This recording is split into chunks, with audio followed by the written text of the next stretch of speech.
11 ستمبر 2012 کو کراچی کے بلدیہ ٹاؤن فیکٹری میں جو سانحہ پیش آیا ہے، 200 سے زائد انسانی جانیں جو ہے نا وہ راکھ میں تبدیل ہو گئیں۔ یہ ایک ایسی خوفناک قسم کی سازش کہ جو نمبر 1 سیاسی جماعت تھی اس کے گرد گھومتی ہے۔ اس کی ساری 25 کروڑ روپے بھتے کا مطالبہ جو ہے نا وہ 200 سے زائد انسانی جانیں لے گیا۔ ملازمین کو قیدیوں حوالاتیوں کی طرح رکھا گیا۔ بہت سارے جو دفنائی گئی لاشیں ہیں ان کی قبروں پر نامعلوم کے کتبے لگے ہوئے ہیں۔ 4 افراد ان پہ مقدمہ درج ہوا، ایک نے آگ لگائی، ایک نے پیسے کی ڈیل کی، ان کو سزائے موت دی عدالت نے۔ دوستو، آج جو کہانی میں آپ کو سنانے جا رہا ہوں وہ امریکہ میں 11 ستمبر 2001 کو جو 9/11 ہوا تھا اس کی ریپیٹیشن وہ پاکستان میں 11 سال بعد یعنی 11 ستمبر 2012 کو دیکھنے میں آئی ہے۔ اور یہ امریکہ کا 9/11 جو ہے وہ کراچی میں 11 سال بعد کا 9/11 ہے۔ فرق صرف اتنا ہے کہ وہ 2001 میں ہوا، یہ 2012 میں ہوا۔ 200 سے زائد انسانی جانیں جو ہے نا وہ راکھ میں تبدیل ہو گئیں۔ بدترین موت کہا جاتا ہے جو آگ سے جھلس کر ہوتی ہے، اور یہ موت محض جھلسنے تک نہیں محدود۔ یہ جو اموات تھیں 200 سے زائد اموات، وہ ہڈیاں بھی گل گئیں، کولوں کی شکل میں تبدیل ہو گئیں۔ یہ جو بہیمانہ قسم کی ایک واردات تھی، یہ محض کوئی اتفاقی حادثہ نہیں ہے کہ شارٹ سرکٹ ہوا بجلی کا اور آگ لگ گئی۔ ناظرین، یہ جو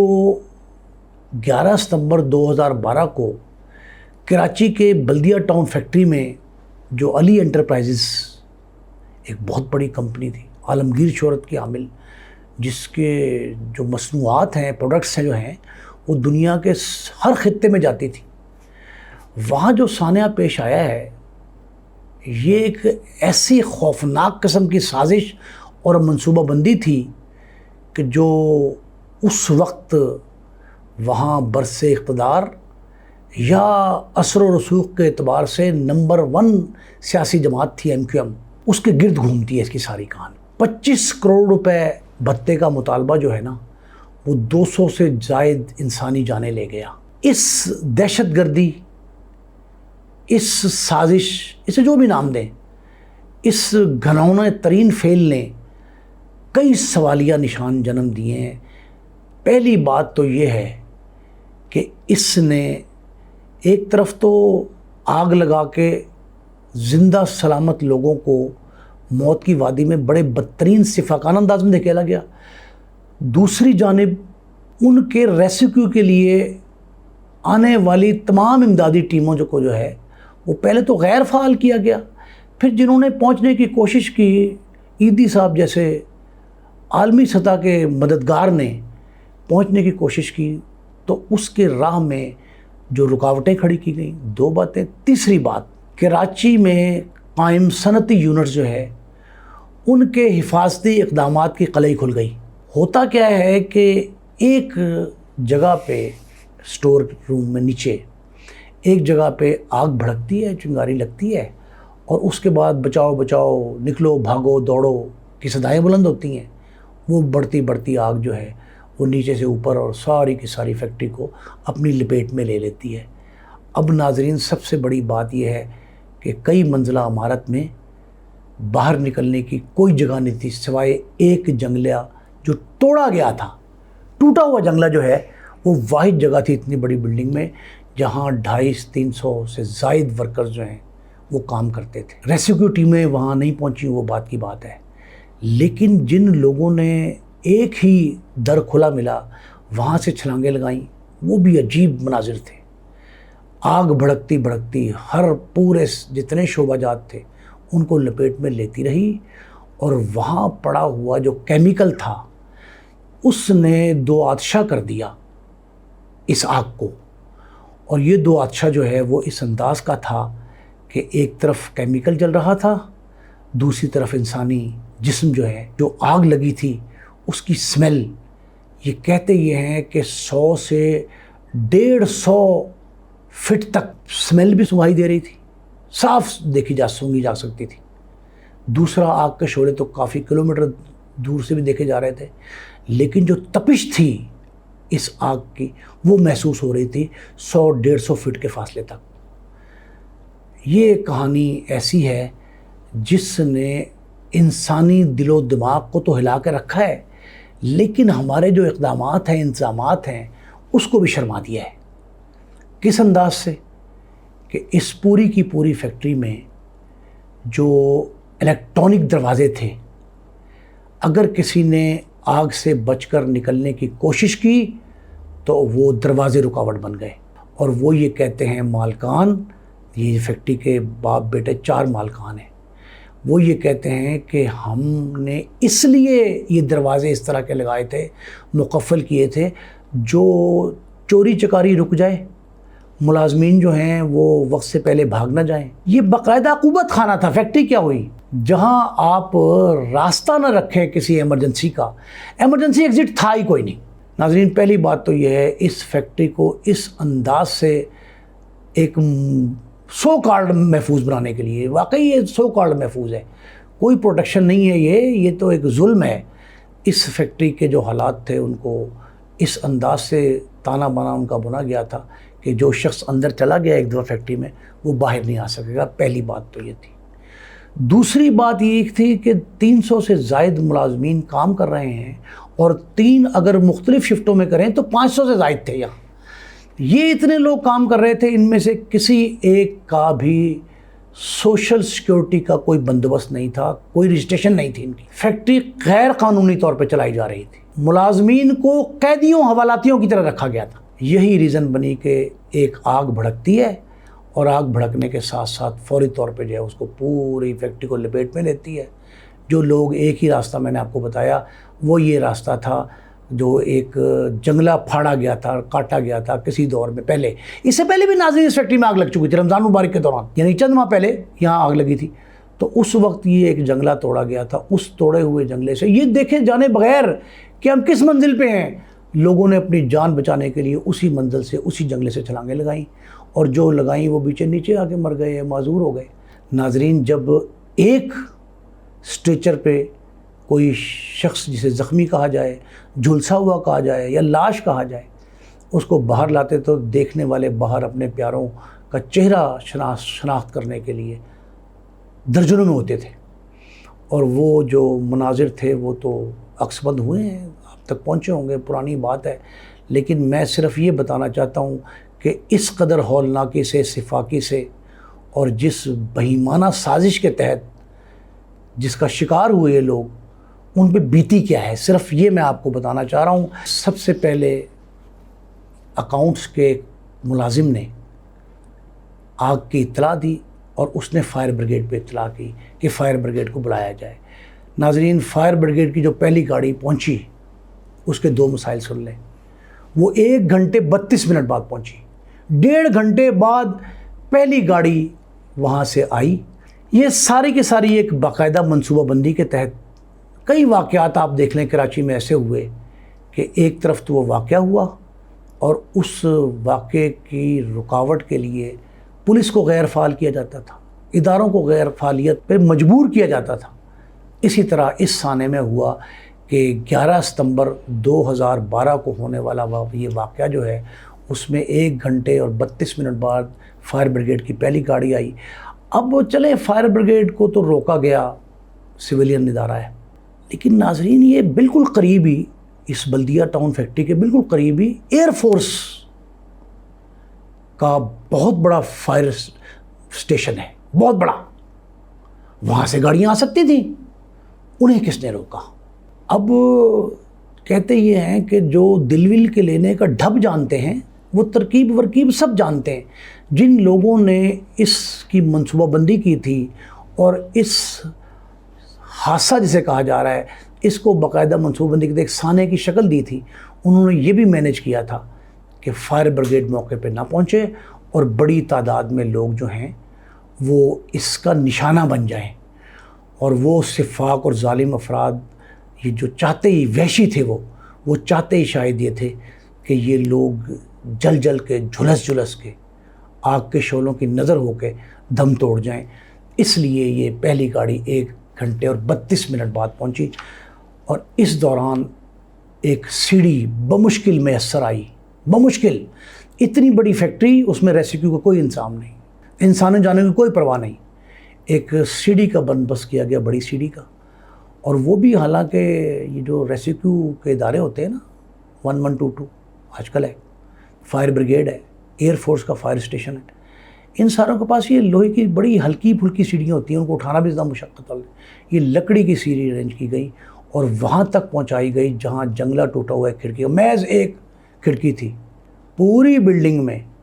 ایک کھڑکی، اس سے جسے لوگ چھلانگیں مار رہے تھے وہاں یہ لگائی گئی،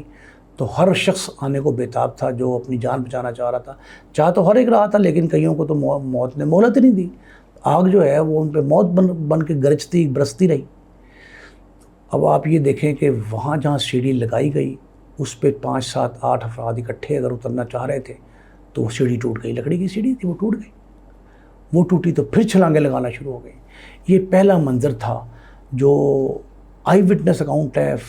کیمرہ مین، فوٹوگرافرز کا، جرنلسٹوں کا، تجزیہ کاروں کا، وہ یہ کہتے ہیں کہ یہاں یہ کہا گیا کہ جی یہ جس طرح بھی لوگ اترنا چاہ رہے ہیں ان کو اترنے دیں، لیکن ناظرین یہ جلی اور جھلسی ہوئی لاشوں کی تعداد زیادہ تھی، جو لوگ زندہ بچ کر آ گئے یا معذور ہو گئے چھلانگ لگانے سے، یہ سوچے سمجھے بغیر کہ کس منزل سے وہ کود رہے ہیں، وہ ان کی تعداد نہ ہونے کے برابر تھی۔ یہ 200 سے زائد جو میں کہہ رہا ہوں، یہ 250 کے قریب بھی اموات کہی جا رہی ہیں، کیونکہ ناظرین یہ جس قبرستان میں دفنائی گئی ہیں نا، عیدی صاحب نے اپنے ہاتھ سے نکالے، کولا بنی لاشیں جو ہیں ان کو دفنایا ہے، ان میں سے بیشتر ایسے ہیں جن کی شناخت نہیں ہوئی، کوئی پہچان تو کوئی بھی نہیں سکتا تھا کسی کو، کسی نے کسی طریقے سے پہچانا ہوگا۔ تو وہاں ناظرین سب سے اہم بات یہ دیکھی گئی کہ بہت سارے جو دفنائی گئی لاشیں ہیں ان کی قبروں پر نامعلوم کے کتبے لگے ہوئے ہیں، آج بھی لگے ہوئے ہیں، ان کا تو پتہ نہیں چلا، اور کئی تو اجتماعی قبریں بنائی گئیں جو بالکل جھلس کے کولا تھی، ان کی اجتماعی قبریں بنائی گئیں، اور کئی ایسی تھی جو دیواروں کے ساتھ دروازوں کے ساتھ چپکے ہوئے لوگ جو ہیں، جلے ہوئے دروازے چپکے ہوئے ہیں، وہ دروازے ہاتھ ان کے دکھائی دے رہے ہیں کہ جی انہوں نے دروازہ کھولنے کی کوشش کی، لیکن وہ خود خار آٹومیٹک جو الیکٹرانک گیٹس ہوتے ہیں وہ لگے ہوئے تھے، اس وجہ سے وہ باہر نہیں نکل سکے۔ اس طرح کے مناظر بھی دیکھے۔ پھر یہ ہے کہ جو قبر پہ نام نہیں ہے جن کے، وہ 20 سے زائد لوگ ہیں، یہ عیدھی والوں نے جو اعداد و شمار جاری کیے وہ یہ کہتے ہیں کہ 20 سے زائد افراد کی قبروں پہ نامعلوم لکھا ہے، لیکن جتنے معاملات بگڑے ان میں ایک وجہ تھی کہ جو فیکٹری میں بوائلر لگے تھے ناظرین، وہ بیسمنٹ میں بوائلر تھے، اور یہ اتنے اہم خانہ انداز میں نصب کیے گئے تھے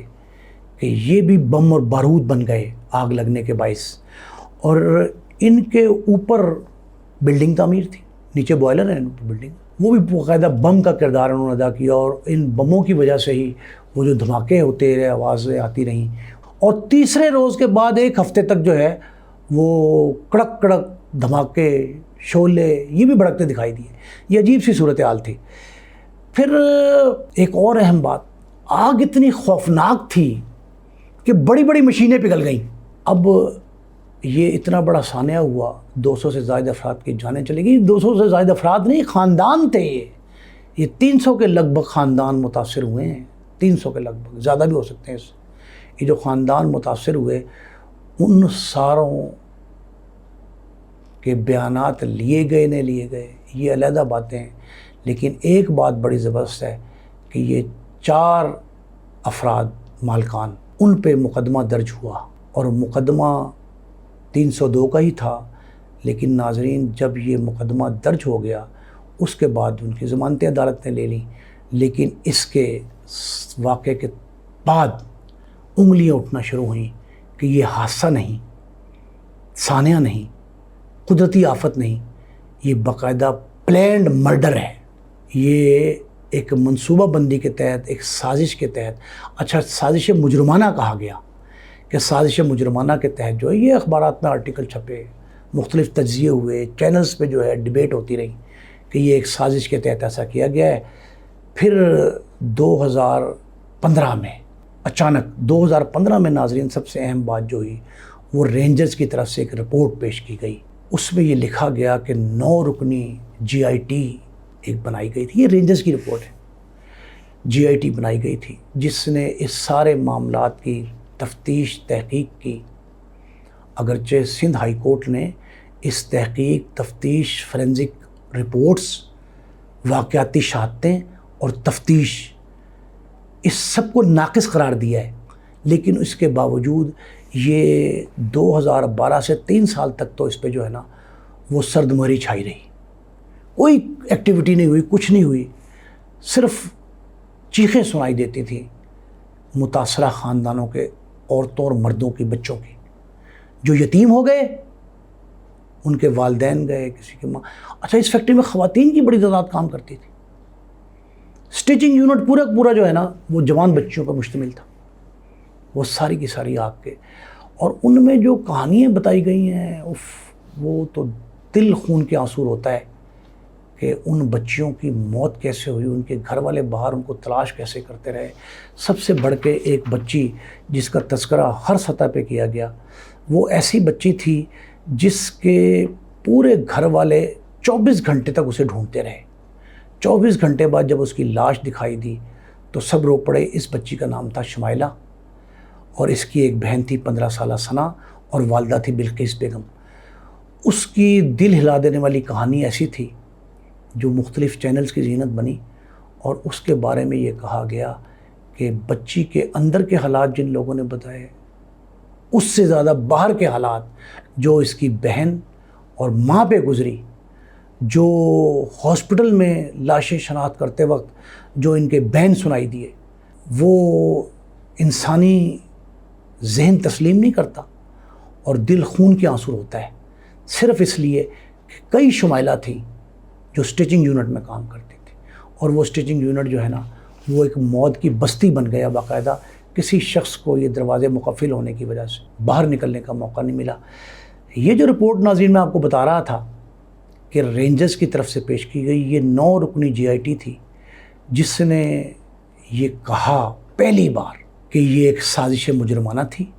باقاعدہ منصوبہ بندی کے تحت جو ہے وہ ابتدا میں انہوں نے لکھا کہ 20 کروڑ روپے بھتہ مانگا گیا، اور مالکان کی طرف سے انکار کی وجہ سے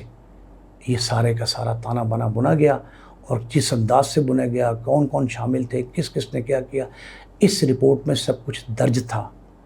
اور اس میں جو میں نے آپ کو بتایا، اس وقت کی سب سے بڑی تنظیم، وہاں کی سیاسی جماعت MQM پر جو الزامات لگے، MQM کے 2 سیکٹر انچارج، 2 بڑے رہنما اور بہت سے لوگوں پر جو ہے نا وہ الزامات عائد کیے گئے کہ انہوں نے ایک سازش کے تحت جو ہے نا یہ آگ لگائی ہے، اور اس میں لفظ محض سازش نہیں ہے، باقاعدہ سازش مجرمانہ کا لفظ ہے جو GIT نے لکھا، اور اس میں یہ کہا گیا کہ یہ پروڈکشن مینیجر ہیں، اس نے فائر بریگیڈ کو بر وقت اطلاع کی تھی، فیکٹری کے پروڈکشن مینیجر نے، لیکن 1.5 گھنٹے تک نہ آنا جو ہے نا وہ بھی اسی سازش کا حصہ تھا۔ یہ اس رپورٹ میں لکھا ہے۔ پھر اس میں لکھا جی کہ فیکٹری کے اندر جانے کا یا باہر آنے کا راستہ نہیں تھا، اور اندر جانے کے لیے خاص کر جو فائر بریگیڈ کی گاڑی ہے اس کو اندر پہنچایا نہیں جا سکتا تھا۔ اس انداز سے اس فیکٹری کا جو ہے نا ڈیزائن ہوا ہے۔ اس میں ناظرین 2 افراد ایسے ہیں جن پہ سب سے زیادہ فوکس کیا GIT جو رینجرز کی رپورٹ میں درج ہے۔ ایک شخص کا نام تھا زبیر عرف چریا۔ زبیر عرف چریا ایک سیکٹر کا انچارج رہا تھا، بہت نامور قسم کا جو ہے سازشی تھا، کئی اور بھی مقدمات اس میں تھے۔ اس شخص کے تھرو ڈیل ہو رہی تھی بھتے کی، اور جب اس نے کہا جی کہ مالکان بھتہ دینے کو تیار نہیں، تو پھر اسی کو ذمہ داری دی گئی کہ تو نے فلاں مقام پر جا کر یہ کام کرنا ہے۔ تو اس نے اپنے 4 ساتھی جو فیکٹری ملازم نہیں تھے باہر سے بلائے، اور وہ بھی اسی تنظیم کے کارکن تھے، ورکر تھے مختلف سیکٹرز میں۔ وہ چاروں بھی کئی جرائم پیشہ تھے، وہ کئی مقدمات میں مطلوب تھے پولیس کو۔ یہ 4 ساتھیوں کے ساتھ جو ہے نا وہ صبح سے ہی 8 بجے سے ہی فیکٹری کھلنے کے وقت جب کو تھا 8 یا 9 بجے سے ہی وہ فیکٹری میں گھومتے، 5 لوگ جو دیکھے جا رہے تھے، اور اس کے بعد جو ہے ان کے پاس اصل میں یہ میگنیشیم جو ہے نا یہ بھی شاپروں میں لے کے آئے تھے، اور یہ شاپر جو ہے انہوں نے پھینک کے اس کو آگ لگائی، اور جہاں جہاں شاپر پھینکا اس کو دیا سلائی دکھائی اور شاپر پھینک دیا، آگ بھڑکتی رہی۔ میگنیشیم جو ہے نا وہ میگنیشیم آکسائڈ جو ہے وہ بڑی تیزی سے آگ بھڑکاتا ہے، اور وہ اندر تو ویسے ہی پلاسٹک کا اور اس کا سامان بہت زیادہ تھا، تو وہ پروڈکشن جو ان کی اپنی تھی فیکٹری کی، اس فیکٹری کی پروڈکشن کی وجہ سے نا یہ معاملہ بڑھتا گیا، اور اس حد تک بڑھا کہ آگ نے چند لمحات میں ہی پوری فیکٹری کو اپنی لپیٹ میں لیا۔ جب پروڈکشن مینیجر یہ کہتا ہے کہ مجھے سمیل آئی کہ کہیں کچھ جل رہا ہے، تو میں نے کہا دیکھوں شارٹ سرکٹ ہے باہر بجلی کا، تو کہیں بجلی کا شارٹ سرکٹ دکھائی نہیں دیا، مین سوئچ پہ نہیں دکھائی دیا۔ تو کہتا پھر میرا خیال مجھے یہ آیا کہ یہ جو چریا وغیرہ ہیں یہ یا ان کے ساتھی چرس پی رہے ہیں، یہ چرس پیتے ہیں وہاں فیکٹری کے اندر ہی پیتے ہیں، یا اس سے باہر آ کے تو جو راہداری ہیں وہاں پیتے ہیں، تو وہاں کہیں پی رہے ہوں گے چرس، تو اس کی سمیل ہے۔ پھر اس نے کہا جی سارا میں نے جو ہے نا دیکھا، تو مجھے پتہ لگا کہ 3-4 مقامات پہ شاپر پڑے ہیں اور وہاں ان میں آگ لگی ہے۔ اس آگ کو بجھانے کے میں نے اپنے طور پہ پوری کوشش کی، لیکن یہ پاسبل نہیں تھا۔ وہ کہتے 10 سے 12 صرف پوری فیکٹری میں 10 سے 12 لوگ جو ہیں وہ آگ بجھانے کی کوشش کر رہے تھے اپنے طور پہ۔ اس دوران پروڈکشن مینیجر نے فون بھی کر دیا فائر بریگیڈ کو، لیکن فائر بریگیڈ نہیں آئے۔ پھر وہ کہتے ہیں کہ 50 سے کم لوگ ہوں گے ناظرین جو ٹوٹے ہوئے جنگلے سے نیچے آ سکے، وہ بھی یہ پروڈکشن مینیجر کا بیان ہے جو اس نے اس کو دیا۔ وہ کہتے ہیں باقی ساری جو ہے نا وہ سیاہ بادل، بدبو انسانی جانوں کی جلنے کی، اور گرمائش، پھر ہوا سے باتیں کرتے شعلے، اس کے علاوہ کچھ بھی نہیں تھا۔ پھر یہ بھی ناظرین معلوم ہوا کہ مالک جب وہاں پہنچا ہے، اس کو اطلاع پہنچی، تو مالک اور ان کا بیٹا وہ دونوں گاڑی میں وہاں پہنچے، تو وہاں ایک ایسا گروہ موجود تھا ناظرین جس نے مالک کو اور بیٹے کو بھی اندر نہیں جانے دیا، اسے بھی راستے میں روک لیا گیا۔ یہ اگرچہ مالک نے اور اس کے بچوں نے جو چاروں ملزم تھے مقدمے میں، انہوں نے اپنے ڈیفنس میں پوائنٹ پیش کیا، لیکن یہ بات درست تھی کہ یہ وہاں مالک اور اس کے بیٹے کو بھی اندر نہیں جانے دیا گیا، جس کی وجہ سے جو ہے نا معاملہ بڑھتا رہا۔ اور پھر جب پولیس بھی آئی، سارا کچھ ہوا، لیکن سارا کا سارا جتنا لاجسٹکس تھی، جتنے ریسکیو والے تھے، ان کو دیکھ کے، ان کی کارکردگی کو دیکھ کے لگتا یہ تھا کہ سب کو غیر فعال کیا گیا ہے، اور یہ منصوبہ بندی جو تھی اس کے تانے بانے اس انداز سے بنے گئے تھے کہ یہ زندہ نہ بچ پائے کوئی شخص، اور یہ حادثہ بڑا حادثے کے طور پہ سامنے آئے۔ اب ناظرین یہ محمد جو منصور ہیں، ایک فیکٹری کے ڈائریکٹرز میں سے ہیں، ان کا ایک بیان ریکارڈ پہ آیا ہے جو JIT نے لیا۔ اس میں یہ کہا گیا کہ یہ 20 کروڑ کا مطالبہ نہیں تھا، یہ 25 کروڑ کا مطالبہ تھا بھتے کا، کہ جو کہتے تھے کہ یہ بھولا نامی شخص تھا۔ اس بھولے کا پورا نام ہے عبد الرحمن عرف بھولا۔ یہ بھولے کے ذریعے 25 کروڑ مانگا گیا تھا، 20 کروڑ روپے کا تنازع تھا، 5 کروڑ روپے مالکان راضی ہو گئے، 20 کروڑ کی رقم متنازع تھی۔ اب یہ کہا یہ جاتا ہے، تجزیہ کار یہ کہہ رہے ہیں، دانشوروں کا یہ کہنا ہے کہ وہاں یہ کراچی میں وتیرہ رہا ہے بھتے والوں کا کہ وہ توپ کا لائسنس مانگتے تھے اور پسٹل پہ راضی ہو جاتے تھے۔ تو یہ 25 کروڑ جو مانگا تھا نا، 5, 10, 15 کروڑ روپے ہی فیصلہ ہونا تھا۔ تو یہ اس لیے زیادہ رقم مانگتے ہیں کہ جتنا زیادہ جو ہے وہ لگ جائے معاملہ، جتنی باقی نیگوسیشن کریں گے اور پھر ڈیل ہو جائے گی۔ یہ جب ڈیل کا معاملہ چلا ہے نا، تو یہ بھولا اس میں شامل تھا۔ یہ عبد الرحمن بھولا نے 5 کروڑ نہ ملا تو اس نے قیادت کو بتا دیا کہ 5 کروڑ بھی نہیں مل رہا، کچھ بھی نہیں مل رہا۔ مالکان نے ہاتھ کھینچ لیا، تو انہوں نے پھر اس دوسرے ملزم کو محمد زبیر عرف چریا، اس کو قابو کیا، اور اس کے ذریعے پلاننگ کی کہ فیکٹری کو نظر آتش کر دیا جائے، اور مزدوروں سمیت۔ اب یہ بھی ہو سکتا تھا اگر فیکٹری کو آگ لگانی تھی تو کسی آف ڈے پہ، چھٹی والے دن لگاتے، یا ملازموں کے نکلنے کے بعد لگائی جاتی۔ دن کے وقت لگائی گئی، رات تک جلتی رہی، وہ تو خیر 24 گھنٹے آگے بھی چلتی رہی۔ یہ جو ناظرین معاملہ تھا، اس معاملے نے اس حد تک طول پکڑا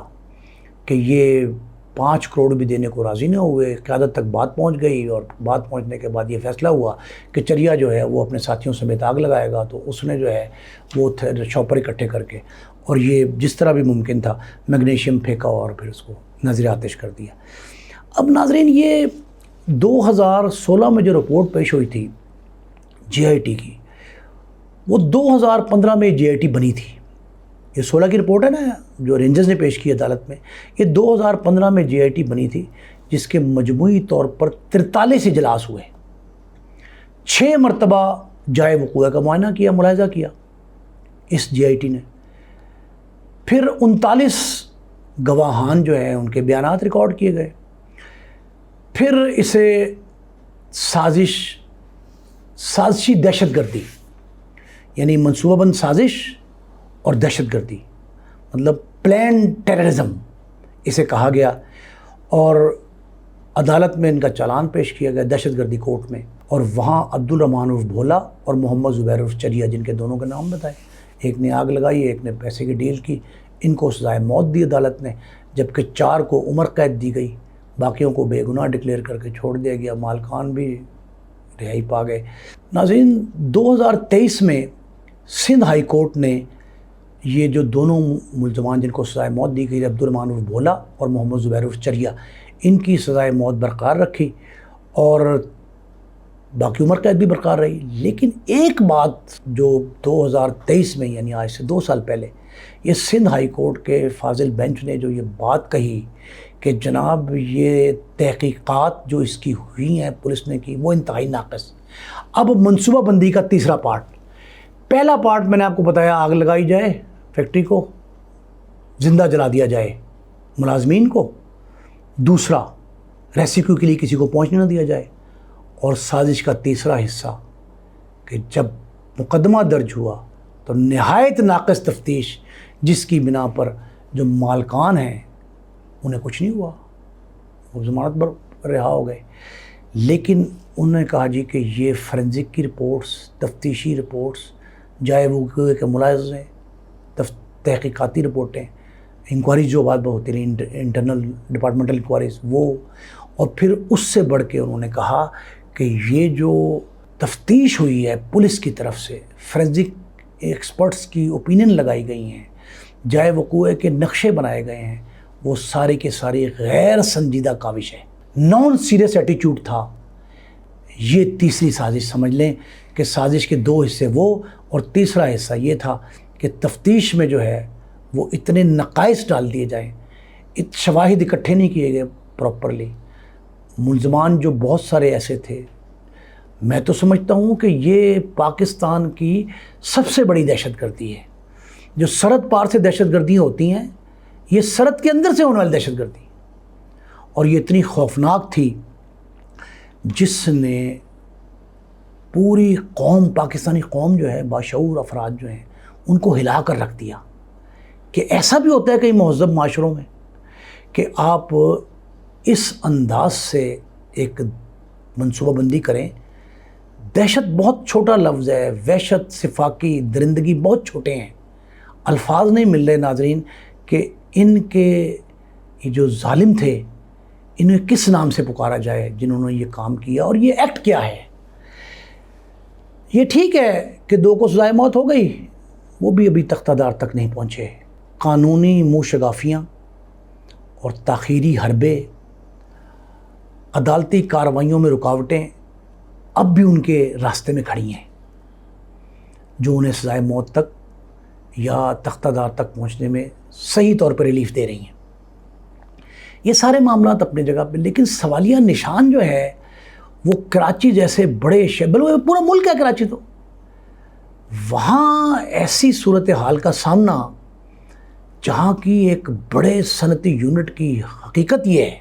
کہ وہاں سیکیورٹی میجرز نام کی کوئی شے نہیں، ایمرجنسی کی شکل میں کوئی ایگزٹ نہیں، پھر